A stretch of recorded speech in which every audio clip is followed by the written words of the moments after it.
Back, everybody, to this edition of the Coach's Corner Show. I'm Jake Clark, joined by head coach Desmond Wiggins. It's always a pleasure to have you on the show, Coach.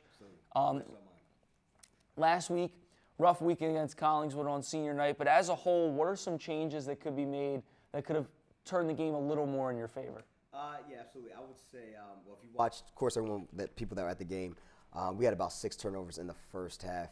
That's really uncharacteristic of how we coach, how we want guys to play. But again, we had a lot of changes, had a lot of moving parts this week. Had our starting receiver playing quarterback, which he hasn't played quarterback in 6 years since he was in 6th grade. Kind of had a lot of makeshifts on the offensive line, had a few guys out there on the offensive line. So it was kind of like a makeshift week. We kind of loved what we kind of saw in practice, but of course we understand there's a lot of changes that happen in the midst of a practice compared to a game. And so really, I don't say there's a lot of changes, just make sure the attitude is right and make sure we're ready to rock and roll this week. Yeah, you talk about the turnovers. If I recall, a couple of those were in your own territory, Absolutely. And they got the ball inside their own 10-yard line, Yeah. I think 3 of their first 4 drives. So obviously the turnovers gotta change, and obviously, what are you talking about with those first few plays in the drive, trying to gain momentum and work the ball down the field? Yeah, definitely. I tell the kids there's 3 major things that determine football games, and one of the major things is the turnover margin. If you lose that, you lose a football game. And so, when those things were happening, I was just trying to keep the kids, their minds positive, understanding that, listen, let's just try to make the best of what we can do while we're inside the 10 to see if we can stop them and get the ball back. But again, like I said, a lot of makeshift really caused a lot of changes that happened this week to kind of fall the way that it did. Absolutely. And there was obviously a lot of plays that happened on the field, but there was a lot more action on Friday. Oh, yeah. With 2 guys being hustled away in the ambulance. Do you have any updates from the Collingswood coaching staff on their status? I did, and it's interesting because one of the kids I know well, he's actually a wrestler too as well for Collingswood. So I had time to talk to the kid too as well while things were happening. He had broken some parts of his leg, but hopefully he will be back for a wrestling season, which I'm hoping for the kid. The other kid basically didn't get too much information on. I believe it was like a head injury, but I'm hearing that he's okay and well too as well. So they're both home, both well, both resting, and everything's well. And give us some adjustments as we now shift forward to going against Camden Catholic that you guys need to make to gear towards specifically Camden Catholic to walk away with a win. Yeah, Camden Catholic, we've made some changes, adjustments to our defense of what we want to play. And we're really looking forward to this game. It's a bad game. When you have a game the way that we had last week, a lot of times the coaches, we watch the tape, but literally we didn't even let the kids watch the tape. And the reason being is sometimes that's not what we're made of. And so sometimes you just throw that kind of stuff out and just say, listen, you guys understood what happened, what took place. I don't even want you guys even really looking at this. I need you guys to go focus on this week. And so that's what we're doing right now.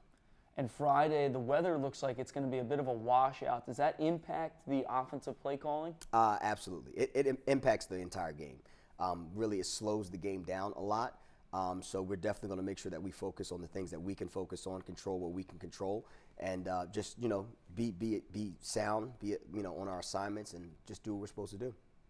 Yeah, and last year Camden Catholic and Sterling met up, and they had similar records and similar statistics, and obviously the score was lopsided in favor of Camden Catholic. Absolutely. What is your message to the team to not worry about the opponent's record or statistics and things like that, just going in and playing the game? Sure. I tell the kids all the time, I want them to focus on what we focused on all week. We tend to, and we can do this, look at the other team, either see size, see record, see what they did against another team. And I told them, don't compare what you saw of how they may have played another team. We're a totally different team.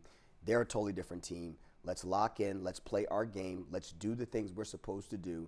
Let's make sure that we manage our assignments, know what we saw on film concerning them, and doing everything we're supposed to do in that game to make sure we come out with a W.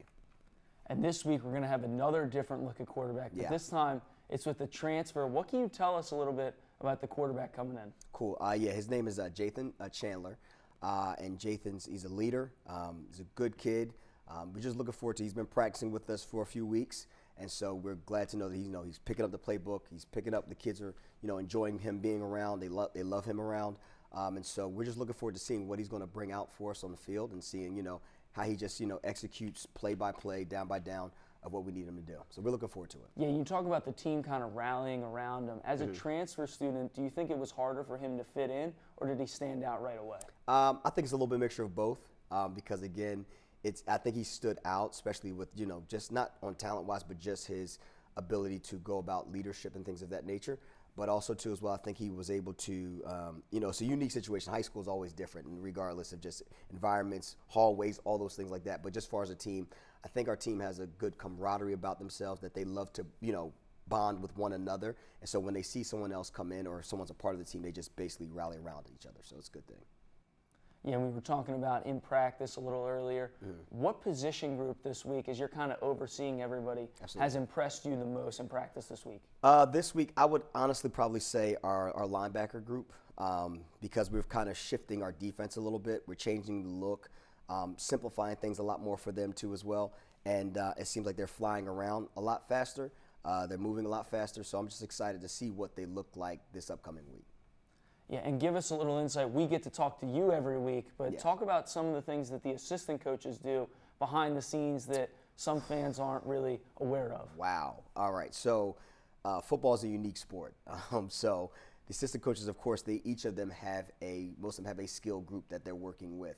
So they're working with that skill group, preparing that skill group throughout the week, watching film, drawing up play calls from the team that we watch. So in other words, we will go through, for example, Camden Catholic go through 3 of their games, scout right down about 40 to 50 of their plays, run those plays for a scout offense, scout defense, preparing their group, watching film with their group, and making sure that their group is watching film. So there's a lot of things that go on behind the scenes of coaching football. There's hours of time of film study, just evaluations, looking at our film, looking at our opponent's film. So there's a lot of things that our assistant coaches do that really help build the program and help build our kids. And you talk about running scout offenses or scout defenses. Yeah. If there's a play that you like from another team, do you try and add it into your playbook and get a little crazy with it? That's interesting.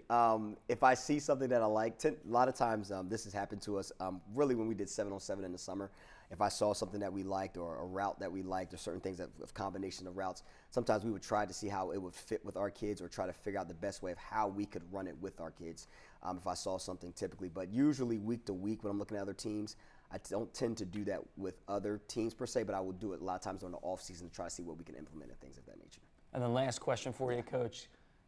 Say I'm running in from the sideline, I'm ready to get a play from you. Give us your best impression of what you're telling somebody coming over the sideline with a play call. Oh, man. So like a play call or just any, basically, what you want from me?